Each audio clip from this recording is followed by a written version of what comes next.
காலங்காலமாக நடைபெற்று வரும் தேர்தலில் மக்களுக்கு 2 வாய்ப்புகள் தான் இருந்ததாகவும் இந்த தடவை 3 வாய்ப்புகள் உள்ளதாகவும் பாமக வேட்பாளர் திலகபாமா தெரிவித்துள்ளார்.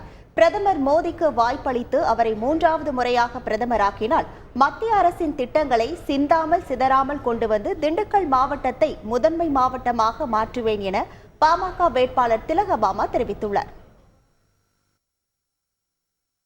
காலங்காலமாக பாசக்கயிறு வேணுமா, அதனது தூக்கு கயிறு வேணுமா, விஷம் வேணுமா, இந்த ரெண்டுல ஏதாவது ஒண்ணுதான் நம்மளுக்கு சாய்ஸ்.